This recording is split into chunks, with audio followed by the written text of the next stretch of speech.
Capítulo 6. Su estrella hemos visto. Y como fue nacido Jesús en Betlehem de Judea en los días del rey Herodes, he aquí unos magos vinieron del oriente a Jerusalén, diciendo: ¿Dónde está el rey de los judíos que ha nacido?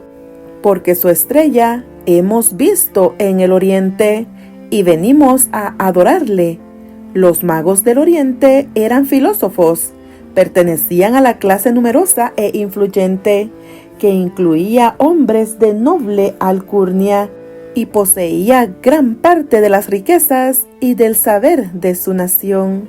Entre ellos había muchos que explotaban la credulidad del pueblo.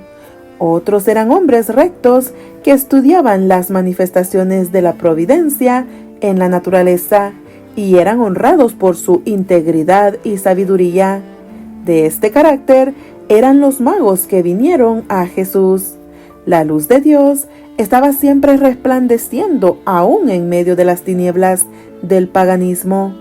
Mientras estos magos estudiaban los cielos tachonados de estrellas y trataban de escudriñar el oculto misterio de sus brillantes derroteros, contemplaban la gloria del Creador. Buscando un conocimiento más claro, se dirigieron a las escrituras hebreas. En su propia tierra se conservaban escritos proféticos que precedían la llegada de un maestro divino. Balaam era uno de esos magos, aunque fuera en un tiempo profeta de Dios. Por el Espíritu Santo había predicho la prosperidad de Israel y la aparición del Mesías, y sus profecías se habían transmitido por la tradición de siglo en siglo. Pero en el Antiguo Testamento, el advenimiento del Salvador se revelaba más claramente. Con gozo supieron los magos que su venida se acercaba, y que todo el mundo iba a quedar lleno del conocimiento de la gloria de Jehová. Los magos habían visto una luz misteriosa en los cielos, la noche en que la gloria de Dios inundó las colinas de Belén. Al desvanecerse la luz, apareció una estrella luminosa que permaneció en los cielos. No era una estrella fija ni un planeta, y el fenómeno excitó el mayor interés. Esa estrella era un distante grupo de resplandecientes ángeles, pero los sabios lo ignoraban. Sin embargo, tenían la impresión de que la estrella era de especial importancia para ellos. Consultaron a los sacerdotes y filósofos y examinaron los rollos de los antiguos anales. La profecía de Balaam declaraba: «Saldrá estrella de Jacob y levantaráse cetro de Israel». ¿Podría haber sido enviada esta extraña estrella como precursora del prometido? Los magos habían recibido con gratitud la luz de la verdad enviada por el cielo. Ahora esa luz se derramaba sobre ellos en rayos más brillantes. En sueños recibieron la indicación de ir en busca del príncipe recién nacido. Así como por la fe Abraham salió al llamamiento de Dios sin saber dónde iba, así como por la fe Israel siguió la columna de nube hasta la tierra prometida. Estos gentiles salieron para hallar al Salvador prometido. En el oriente abundaban las cosas preciosas, y los magos no salieron con las manos vacías. Era costumbre ofrecer presentes como acto de homenaje a los príncipes u otros personajes encumbrados, y los magos llevaron los más ricos dones de su tierra como ofrenda a aquel en quien todas las familias de la tierra iban a ser bendecidas. Era necesario viajar de noche a fin de poder ver la estrella, pero los viajeros pasaban el tiempo repitiendo sus dichos tradicionales y oráculos proféticos relativos a aquel a quien buscaban. En cada descanso escudriñaban las profecías, y se afirmaba en ellos la convicción de que eran guiados divinamente. Mientras tenían la estrella por delante como señal externa, tenían también la evidencia interna del Espíritu Santo, que estaba impresionando sus corazones y les inspiraba esperanza. El viaje, aunque largo, fue para ellos muy feliz. Cuando llegaron a la tierra de Israel y mientras bajaban del monte de las Olivas, teniendo a Jerusalén a la vista, he aquí que la estrella que los había guiado durante todo el camino se detuvo sobre el templo y después de un momento desapareció de su vista. Con avidez aceleraron el paso, esperando con toda confianza que el nacimiento del Mesías sería el motivo de toda conversación. Pero preguntaron en vano al respecto. Entrando en la ciudad santa, se dirigieron hacia el templo. Para su gran asombro, no encontraron allí nadie que pareciese saber nada del recién nacido rey. Sus preguntas no provocaban expresiones de gozo, sino más bien de sorpresa y temor, y hasta de desprecio. Los sacerdotes repetían tradiciones, hacían alarde de su religión y de su piedad personal, mientras denunciaban a los griegos y romanos como paganos y más pecadores que los demás. Los magos no eran idólatras y a la vista de Dios ocupaban una posición mucho más elevada que aquellos que profesaban adorarle, y sin embargo los judíos los consideraban paganos. Aún entre aquellos que fueron designados guardianes de los santos oráculos, sus ávidas preguntas no despertaron simpatía. La noticia de la llegada de los magos cundió rápidamente por toda Jerusalén. Su extraña misión creó agitación entre el pueblo, agitación que penetró hasta en el palacio del rey Herodes. El astuto Idumeo quedó perturbado por la insinuación de que pudiese tener un rival. Innumerables crímenes habían manchado el camino de su ascensión al trono. Por ser de sangre extranjera, era odiado por el pueblo sobre el cual reinaba. Su única seguridad estribaba en el favor de Roma. Pero este nuevo príncipe tenía un derecho superior. Había nacido para el reino. Herodes temió que los sacerdotes estuviesen maquinando con los extranjeros para excitar un tumulto popular que los destronase. Sin embargo, ocultó su desconfianza, resuelto de hacer abortar sus planes por una astucia superior. Reuniendo a los príncipes de los sacerdotes y escribas, los interrogó acerca de lo que enseñaban sus libros sagrados con respecto al lugar en que había de nacer el Mesías. Esta investigación del que usurpara el trono, hecha a petición de unos extranjeros, hirió el orgullo de los maestros judíos. La indiferencia con que se refirieron a los rollos de la profecía airó al celoso tirano. Pensó que estaban tratando de ocultarle su conocimiento del asunto. Con una autoridad que no se atrevían a despreciar, les ordenó que escudriñasen atentamente y le declarasen el lugar donde debía de nacer el rey que esperaban. Y ellos le dijeron: en Betlehem de Judea, porque así está escrito por el profeta. Y tú, Betlehem, de tierra de Judá, no eres muy pequeña entre los príncipes de Judá, porque de ti saldrá un guiador que apacentará a mi pueblo Israel. Herodes invitó entonces a los magos a entrevistarse privadamente con él.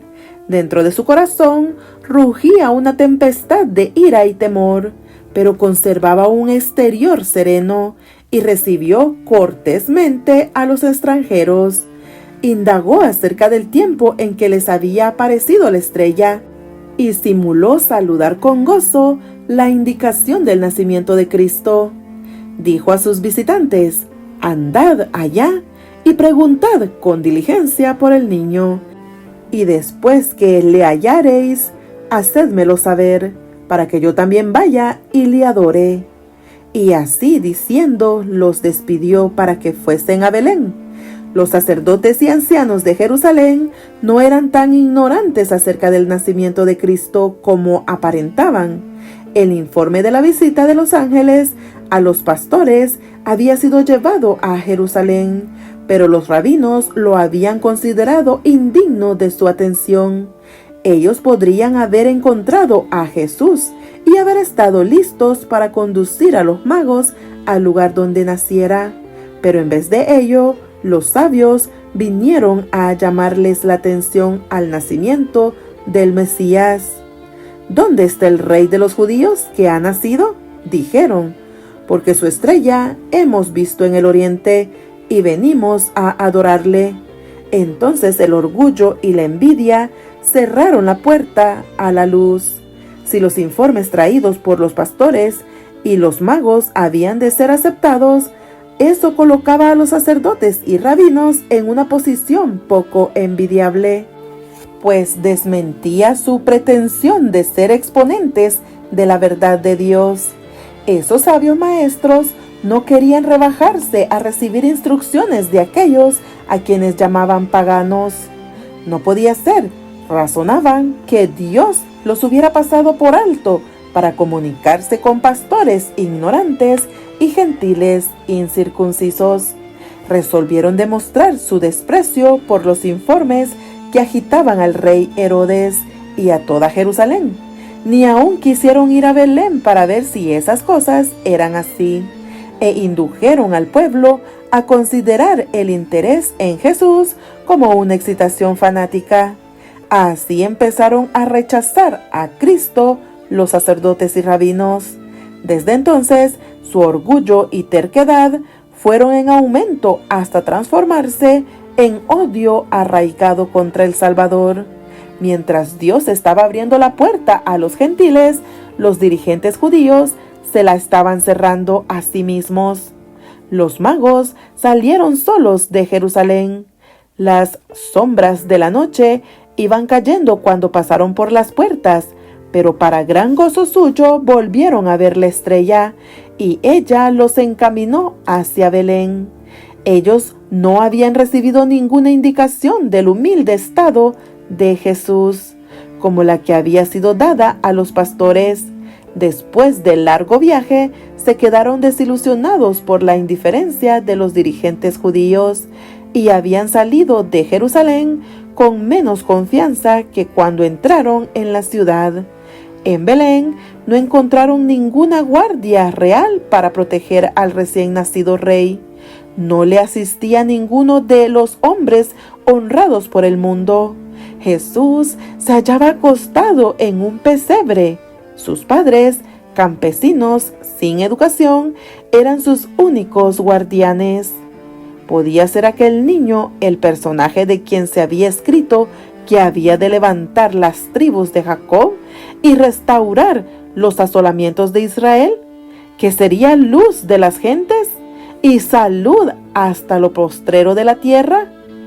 Y entrando en la casa, vieron al niño con su madre María, y postrándose le adoraron. Bajo el humilde disfraz de Jesús, reconocieron la presencia de la divinidad. Le dieron sus corazones como a su Salvador, y entonces sacaron sus presentes, oro e incienso y mirra. ¡Qué fe la suya!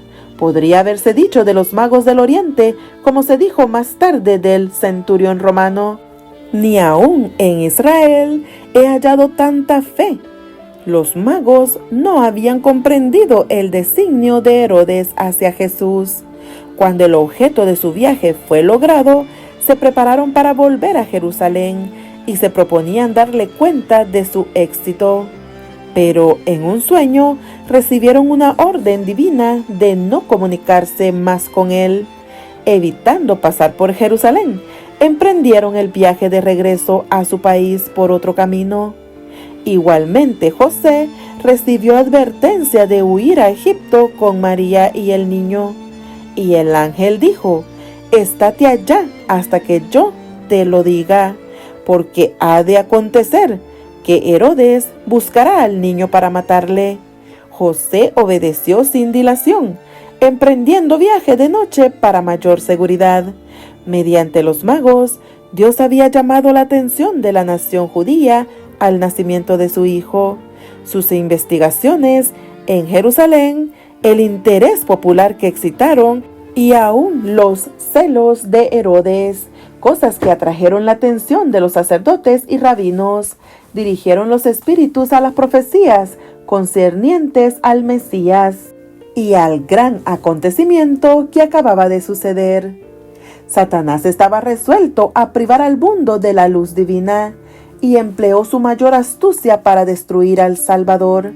Pero aquel que nunca dormita ni duerme, velaba sobre su amado Hijo, aquel que había hecho descender maná del cielo para Israel y había alimentado a Elías en tiempo de hambre, proveyó en una tierra pagana un refugio para María y el niño Jesús. Y mediante los regalos de los magos de un país pagano, el Señor suministró los medios para el viaje a Egipto y la estada en esa tierra extraña. Los magos habían estado entre los primeros en dar la bienvenida al Redentor. Su presente fue en primero depositado a sus pies. Y mediante este presente, ¡qué privilegio de servir tuvieron!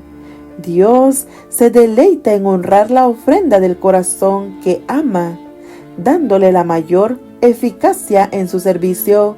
Si hemos dado nuestro corazón a Jesús, le traeremos también nuestros donativos, nuestro oro y plata, nuestras posesiones terrenales más preciosas, nuestros dones mentales y espirituales más elevados, serán dedicados libremente a aquel que nos amó y se dio a sí mismo por nosotros. Herodes esperaba impacientemente en Jerusalén el regreso de los magos. A medida que transcurría el tiempo y ellos no aparecían, se despertaron sus sospechas. La poca voluntad de los rabinos para señalar el lugar del nacimiento del Mesías parecía indicar que se habían dado cuenta de su designio y que los magos le evitaban a propósito. Este pensamiento le enfurecía. La astucia había fracasado, pero le quedaba el recurso de la fuerza. Iba a hacer un escarmiento en este niño rey. Aquellos altivos judíos verían lo que podían esperar de sus tentativas de poner un monarca en el trono. Envió inmediatamente soldados a Belén con órdenes de matar a todos los niños menores de 2 años. Los tranquilos hogares de la ciudad de David presenciaron aquellas escenas de horror que 6 siglos antes habían sido presentadas al profeta. Voz fue oída en Ramá, grande lamentación, lloro y gemido. Raquel, que llora a sus hijos y no quiso ser consolada porque perecieron. Los judíos habían traído esta calamidad sobre sí mismos.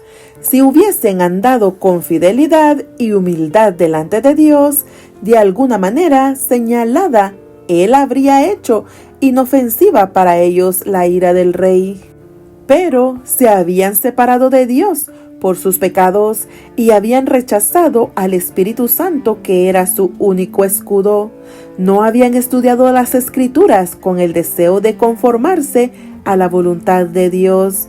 Habían buscado profecías que pudiesen interpretarse de manera que los exaltaran y demostraran que Dios despreciaba a todas las demás naciones. Se jactaban orgullosamente de que el Mesías había de venir como rey para vencer a sus enemigos y hollar a los paganos en su ira. Así habían excitado el odio de sus gobernantes, y por su falsa presentación de la misión de Cristo, Satanás se había propuesto lograr la destrucción del Salvador. Pero en vez de ello, esto se volvió sobre sus cabezas. Este acto de crueldad fue uno de los últimos que ensombrecieron el reinado de Herodes. Poco después de la matanza de los inocentes, cayó bajo esa mano que nadie puede apartar. Sufrió una muerte horrible. José, que estaba todavía en Egipto, recibió entonces de un ángel de Dios la orden de volver a la tierra de Israel, considerando a Jesús como heredero del trono de David. José deseaba establecerse en Belén, pero al saber que Arquelao reinaba en Judea en lugar de su padre, temió que los designios del padre contra Cristo fuesen llevados a cabo por el hijo.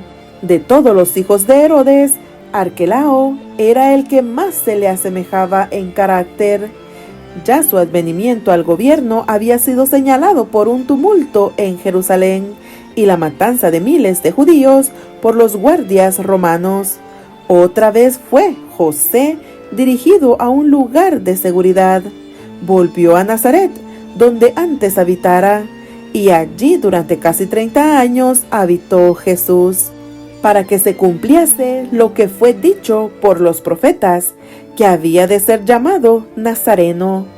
Galilea se hallaba bajo el dominio de un hijo de Herodes, pero tenía mayor proporción de habitantes extranjeros que Judea. Por eso había menos interés en los asuntos relacionados especialmente con los judíos, y los derechos reales de Jesús propenderían mucho menos a excitar los celos de los gobernantes. Tal fue la recepción del Salvador cuando vino a la tierra.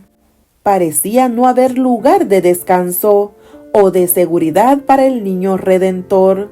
Dios no podía confiar su amado Hijo a los hombres, ni aun mientras llevaba a cabo su obra a favor de la salvación de ellos. Comisionó a los ángeles para que acompañasen a Jesús y le protegieran hasta que cumpliese su misión en la tierra y muriera a manos de aquellos a quienes había venido a salvar.